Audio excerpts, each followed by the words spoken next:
అక్కడే క్రియేట్ చేయడం జరిగింది. చేసి ఆనాడు దశాబ్ది ఉత్సవాల్లోనే నిర్ణయం తీసుకున్నాం అక్కడ తెలంగాణ తల్లిని ప్రతిష్ఠించాలని.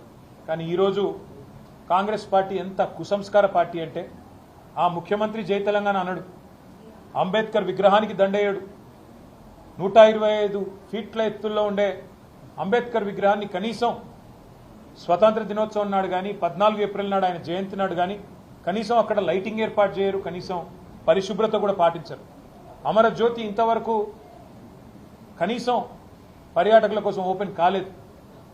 ఇంకా పైపెచ్చు ఇవన్నీ చాలదన్నట్టు ఏ రాజీవ్ గాంధీ గారైతే తెలంగాణ బిడ్డ అంజయ్యను అవమానించారో ఆ అంజయ్య గారి పేరు పక్కనే ఉండే పార్కుకు పెట్టింది ఆనాడు ప్రభుత్వం. కానీ అంజయ్య గారి పేరు పోయింది, అది లుంబిని పార్క్ అయింది. ఇప్పుడు ఏ అంజయ్య గారిని అయితే అవమానించిన వ్యక్తి ఉన్నారో ఆయన విగ్రహాన్ని తెచ్చి మా నెత్తిన రుద్దడం అంటే ఇది ఎంతవరకు న్యాయం అని చెప్పి వాళ్ళు నేను మా పార్టీ తరఫున అడుగుతా ఉన్నాను. మేము 10 ఏళ్ళు చాలా సంస్కారవంతంగా వ్యవహారం చేసినాం. రాజీవ్ ఆరోగ్యశ్రీ అనే పథకం ఉంటే దాని పేరు మార్చలేదు, అట్లే కొనసాగించాం. మా పేరు పెట్టుకోవచ్చు, ఇంకో పేరు పెట్టవచ్చు, కానీ మార్చలేదు. రాజీవ్ రహదారి అని స్టేట్ హైవే ఉంటే దాని పేరు కూడా మార్చలేదు. రాజీవ్ గాంధీ యూనివర్సిటీ అని IIIT బాసరకు పేరుంటే నాలెడ్జ్ యూనివర్సిటీ అని దాన్ని కూడా మార్చలేదు, కొనసాగించినాం. ఉప్పల్లో ఉండే అంతర్జాతీయ స్టేడియంకు రాజీవ్ గాంధీ స్టేడియం అని పేరున్నా దాన్ని కూడా కొనసాగించినాం తప్ప మార్చలేదు. అదే మాదిరిగా అంతర్జాతీయ విమానాశ్రయం పేరు రాజీవ్ గాంధీ అంతర్జాతీయ విమానాశ్రయం ఉన్నా దాన్ని కూడా కొనసాగించినాం తప్ప కుసంస్కారవంతంగా ఆలోచన చేయలేదు. కానీ వాళ్ళ బాధతోనైనా చెప్పక తప్పడం లేదు. మీరు తెలంగాణ తల్లిని అవమానించిన తర్వాత, తెలంగాణ అస్తిత్వానికి ప్రతీక అయిన మనందరి తల్లి లాంటి తెలంగాణ తల్లిని మీరు అగౌరవపరిచిన తర్వాత తప్పకుండా ఈ మాట బాధతోనే చెప్తా ఉన్నాం. రాజీవ్ గాంధీ గారు మరి తెలంగాణకు ఆయనకు సంబంధం ఏందో నాకే తెలియదు. రాహుల్ గాంధీ దగ్గర మార్కులు కొట్టేయాలంటే మీ గాంధీ భవన్లో పెట్టుకో, లేదా జూబ్లీహిల్స్లో నీ ఇంట్లో పెట్టుకో, ఎవరు వద్దంటలేదు. కానీ ఇవాళ తెలంగాణ సెక్రటేరియట్ ముందు రాజీవ్ గాంధీ విగ్రహాన్ని పెట్టి ఏ కాంగ్రెస్ పార్టీ అయితే వందలాది మంది పిల్లల ప్రాణాలు తీసిందో ఆ కాంగ్రెస్ పార్టీ మళ్ళొక్కసారి క్రూర పరిహాసం ఆడే విధంగా తెలంగాణతో, తెలంగాణ అస్తిత్వాన్ని, తెలంగాణ ఆత్మగౌరవాన్ని దెబ్బతీసే విధంగా వ్యవహారం చేస్తూ ఉన్నారు. మేము తప్పకుండా మాటిస్తా ఉన్నా మా తెలంగాణలోని అన్నదమ్ములకి, ఆడబిడ్డలకి, మన పోరాటమే అస్తిత్వ పోరాటం, ఆత్మగౌరవ పోరాటం. తప్పకుండా మనం మళ్ళీ తిరిగి వస్తాం. అది కాంగ్రెస్ వాళ్ళకు తెలుసు, మీకు తెలుసు, మాకు తెలుసు. 4 ఏళ్లలో మళ్ళీ కేసీఆర్ గారి నాయకత్వంలో తిరిగి తెలంగాణలో ప్రభుత్వం కూడా మనదే ఏర్పడుతుంది. ఏర్పడ్డ తర్వాత వెంటనే తప్పకుండా రాజీవ్ గాంధీ గారి విగ్రహాన్ని అక్కడి నుంచి సకల మర్యాదలతో తొలగిస్తాం. అక్కడి నుంచి వారు కాంగ్రెస్ వారు ఎక్కడికి కోరుకుంటే అక్కడికి తరలిస్తాం. అక్కడ మాత్రం ఖచ్చితంగా తెలంగాణ తల్లి విగ్రహాన్ని పెడతాం. ఇవాళ కాంగ్రెస్ చేసిన ఈ దుందుడుకు, దుర్మార్గ కుసంస్కార పనికి నిరసనగా తప్పకుండా రేపటి రోజున అంతర్జాతీయ విమానాశ్రయం పేరు కూడా మారుస్తాం. ఒక తెలంగాణ ప్రముఖుడి పేరే పెడతాం. ఎందుకంటే ఇవాళ భారతదేశంలో ఏ నగరానికి పోయినా అక్కడి వాళ్ళ ప్రముఖుల పేర్లు ఉంటాయి. మీరు బొంబాయికి పోతే ఛత్రపతి శివాజీ, అదేవిధంగా బెంగళూరుకి పోతే కెంపెగౌడ పేరు, ఇట్లా ఎక్కడ పోతే అక్కడి ప్రముఖుల పేర్లు ఉంటాయి. కేవలం హైదరాబాద్లో మాత్రమే ఇవాళ రాజీవ్ గాంధీ గారి పేరు. ఇన్ని రోజులు సంస్కారవంతంగా భరించినాం, ఇక భరించే ఓపిక లేదు. ఈ కాంగ్రెస్ చేస్తున్న చిల్లర ప్రయత్నాలు, చిల్లర పనులు ఏవైతే ఉన్నాయో దీనికి ధీటుగా 4 ఏళ్ల తర్వాత సమాధానం చెప్తాము. ఇప్పుడు కూడా తెలంగాణ ప్రజల తరపున, తెలంగాణలోని అసూలు బాసిన అమరుల తరపున నేను కాంగ్రెస్ ప్రభుత్వాన్ని డిమాండ్ చేస్తా ఉన్నా. ఇప్పటికైనా బుద్ధి తెచ్చుకొని ఆ విగ్రహాన్ని అక్కడి నుంచి తరలించండి. కావాల్సిన విగ్రహాలు ఉన్నాయి. సోమాజిగూడలో రాజీవ్ గాంధీ సర్కిల్ అని పెట్టుకున్నారు మీరు, మేము మార్చలేదు. ఇందిరాగాంధీ విగ్రహాలు బొచ్చెడున్నాయి, ఇందిరాగాంధీ పేరు మీద బొచ్చెడున్నాయి, మేము ముట్టుకోలేదు.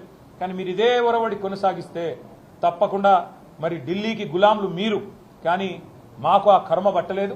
తప్పకుండా మా తెలంగాణ పౌరుషంగల బిడ్డలుగా చెప్తా ఉన్నా 100% తెలంగాణ తల్లిని అక్కడే పెడతాం. తప్పకుండా మిగతా ఏవైతే మీ జాతీయ నాయకులు అని చెప్పి పెట్టుకున్న పేర్లు ఏవైతున్నాయో వాటిని కూడా మార్చే దిశగా ఆలోచన చేస్తాం. పండిత్ జవహర్లాల్ నెహ్రూ గారి మనమడు, ఈ దేశ ప్రధానమంత్రి రాజీవ్ గాంధీ గారి విగ్రహాన్ని సచివాలయం ముందు పెడితే కొంతమంది సన్నాసుల విగ్రహాన్ని తొలగిస్తామని ఈరోజు మాట్లాడుతున్నారు. అధికారం పోయినా బలుపు మాత్రం తగ్గలేదు. నీ బలుపు అనగదీసే బాధ్యత ఇక్కడున్న మా కాంగ్రెస్ పార్టీ కార్యకర్తలు తీసుకుంటారని చెప్పి ఈ టీఆర్ఎస్ సన్నాసులకు నేను చెప్పదలుచుకున్నా.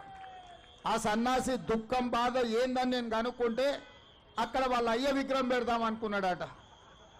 వాళ్ళ అయ్య పోయేదెప్పుడు, వీడు పెట్టేది ఎప్పుడు అక్కడ విగ్రహము? ఈ దేశానికి స్వతంత్రం తెచ్చిన కుటుంబము, ఈ దేశం కోసం 2 తరాలు ప్రాణాలు ఇచ్చిన కుటుంబము, ఈ తెలంగాణ రాష్ట్రాన్ని ఏర్పాటు చేసిన కుటుంబము సచివాలయం ముందు కోట్లాది ప్రజలకు స్ఫూర్తిగా అమరవీరుల స్తూపం పక్కన ఈ దేశం కోసం అమరుడైన శ్రీ రాజీవ్ గాంధీ గారి విగ్రహం పెట్టడం సముచితం. అంతేగాని ఉద్యమం ముసుగులో తెలంగాణ రాష్ట్రాన్ని దోసుకొని వేలాది కోట్ల రూపాయలు సంపాదించుకొని వందలాది ఎకరాల ఫామ్ హౌజులు కట్టుకొని తాగుబోతు సన్నాసుల విగ్రహం ఒకవేళ సచివాలయం ముందల పెడితే ఈ పిల్లలకు ఎవరిని ఆదర్శంగా చూపిస్తారు? పొద్దున్నేస్తే రాత్రి వరకు తాగి ఫామ్ హౌస్లో పొర్లాడే కేసీఆర్ విగ్రహం ఉండాలన్నా అక్కడ సచివాలయం ముందల, లేకపోతే దేశం కోసం ప్రాణత్యాగం చేసిన రాజీవ్ గాంధీ విగ్రహం ఉండాలన్నా తెలంగాణ సమాజం ఆలోచన చేయాలి. నిన్నటికి నిన్న సన్నాసి రాజీవ్ గాంధీ విగ్రహం తొలగిస్తే మేము అధికారులకు వస్తే అని అంటుండు. నేను ఒక్క మాట చెప్పదలుచుకున్నా, ఇక నాకు మంచి మాటలు రావు కానీ ఒక్క మాట అయితే చెప్పదలుచుకున్నా. ఎవడన్నా శాతనైతే వచ్చి రాజీవ్ గాంధీ విగ్రహం మీద చేయి పెట్టండి బిడ్డ, చెప్పు దిగకపోతే చూస్తా నేను. నీ అయ్యా విగ్రహం కోసం దేశం కోసం ప్రాణాలు ఇచ్చిన రాజీవ్ గాంధీ విగ్రహాన్ని తీస్తావా నువ్వు? నీకు అధికారం అనేది కలలో మాట, కలలో కూడా నీకు అధికారం రాదు. అసెంబ్లీ ఎన్నికల్లో 39 సీట్లు ఇస్తే పార్లమెంట్లో వస్తే 7 సీట్లలో డిపాజిట్ పోయింది, 15 సీట్లలో 3rd ప్లేస్లో వచ్చిన సన్నాసి నీ పార్టీ మళ్ళీ అధికారంలోకి వస్తుందా? నీవు మళ్ళీ రాజీవ్ గాంధీ విగ్రహాన్ని తీస్తా అని మాట్లాడతావా? చింతమడకకు పోతావు బిడ్డ, నువ్వు అనుకుంటున్నావు ఈ చింతపండు అవుతుంది అక్కడికి గిన వస్తే. ఆయనకి ఇప్పుడు తెలంగాణ తల్లి గుర్తొచ్చింది. ఇన్ని రోజులు గాడిదలను కాసినవా? 10 సంవత్సరాలు తెలంగాణ తల్లి విగ్రహం పెట్టాలని సన్నాసి తెలంగాణ గురించి మాట్లాడే నైతిక హక్కు నీకెక్కడదని నేను అడగదలుచుకున్నా. అందుకే పెద్దలు బట్టి విక్రమార్క గారి అనుమతితోని డిసెంబర్ 9, 2024 నాడు సచివాలయం లోపలనే తెలంగాణ తల్లి విగ్రహం పెట్టే బాధ్యత మేము తీసుకుంటాం. డిసెంబర్ 9, 2009 నాడు యూపీఏ చైర్పర్సన్ శ్రీమతి సోనియా గాంధీ గారి నాయకత్వంలో ఈ దేశ ప్రధానమంత్రి మన్మోహన్ సింగ్ గారి క్యాబినెట్ మంత్రివర్గం శ్రీ చిదంబరం గారు తెలంగాణ రాష్ట్ర ఏర్పాటు ప్రకటనను డిసెంబర్ 9 నాడు ప్రకటించారు. ఇదే కాకుండా మన నాయకురాలు శ్రీమతి సోనియా గాంధీ గారి జన్మదినం కూడా డిసెంబర్ 9. ఖచ్చితంగా తెలంగాణ తల్లి విగ్రహం సచివాలయం బయట కాదు, సచివాలయం లోపల తెలంగాణ తల్లి విగ్రహాన్ని ప్రతిష్ఠించే బాధ్యత నేను మా మిత్రుడు బట్టి విక్రమార్క గారు తీసుకుంటాం.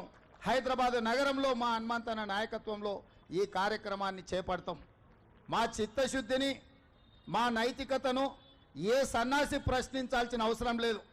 మీలాక మేము తాగుబోతులం కాదు, రాత్రి కోటి పొద్దున కోటి మాట్లాడడానికి, లేకపోతే మాట్లాడింది మర్చిపోయి మళ్ళీ కొత్తది మాట్లాడడానికి మేమెవరము మీలాంటి తాగుబోతు సన్నాసులం కాదని ఈ వేదిక మీద నుంచి నేను చెప్పదలుచుకున్నా.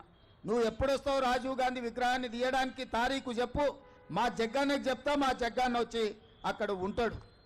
అప్పుడు తెలుస్తుంది బిడ్డ నీకు రాజీవ్ గాంధీ విగ్రహాన్ని ముట్టుకుంటే ఏమవుతుందో, అప్పుడు కానీ నీకు అర్థం కాదు. ఈరోజు నేను సూటికి ఒక్కటే మాట చెప్పదలుచుకున్న టీఆర్ఎస్ నాయకులకు, అధికారం కోల్పోయి విచక్షణ రహితంగా అసహనంతోని అర్థం పర్థం లేని మాటలు మాట్లాడితే తెలంగాణ సమాజం నుంచి మిమ్మల్ని సామాజిక బహిష్కరణ చేయాల్సి వస్తుంది. శ్రీ రాజీవ్ గాంధీ గారి విగ్రహం యువతకు ఒక స్ఫూర్తి. ఈ యువత ఈరోజు సాంకేతికంగా రాణించిండ్రు.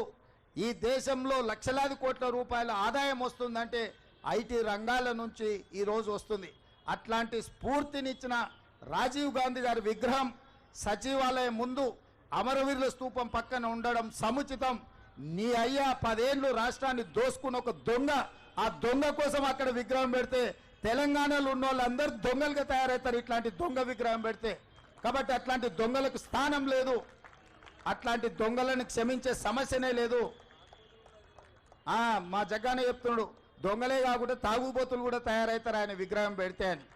కాబట్టి సచివాలయం ముందల తాగుబోతులకు దొంగలకు స్థానం లేదు. దేశం కోసం ప్రాణాలు అర్పించిన అమరుడైన శ్రీ రాజీవ్ గాంధీ గారి విగ్రహం అక్కడ పెట్టడం సముచితం. వారి విగ్రహం పెడతాం. రాబోయే 15-20 రోజుల్లో పెద్ద ఎత్తున రాజీవ్ గాంధీ అభిమానులను లక్షలాది మందిని జమ చేసి అక్కడ ఆ విగ్రహావిష్కరణ కార్యక్రమాన్ని చేపడతాం. ఇవాళ చేద్దాం అనుకున్నాం కానీ ఇంకా కొన్ని పనులు పూర్తి కాకపోవడం వల్ల విగ్రహావిష్కరణ చేసుకోలేదు. తొందరలోనే పెద్ద ఎత్తున ఒక పండుగ వాతావరణంలో శ్రీ రాజీవ్ గాంధీ గారి విగ్రహాన్ని సచివాలయం ముందు ప్రారంభించుకోబోతున్నాం. అదేవిధంగా ఈ సందర్భంగా నేను మాట ఇస్తున్నా, డిసెంబర్ 9 నాడు సచివాలయం లోపల తెలంగాణ తల్లి విగ్రహాన్ని ఆవిష్కరించి కాంగ్రెస్ అధికారంలో ఉన్నప్పుడు తెలంగాణ తల్లికి సముచితమైన స్థానాన్ని ఇస్తాం. 10 సంవత్సరాలు తెలంగాణ తల్లి విగ్రహం పెట్టలేని సన్నాసులు గతంలో పాలకులన్న సంగతి కూడా ప్రజలందరికీ తెలిసే విధంగా కార్యక్రమాన్ని ఏర్పాటు చేస్తామని తెలియజేస్తూ ఇంతసేపు ఓపికగా ఉన్న మా విద్యార్థులకు మరొకసారి అభినందనలు తెలియజేస్తూ మీ దగ్గర సెలవు తీసుకుంటున్న ధన్యవాదాలు మిత్రులారా.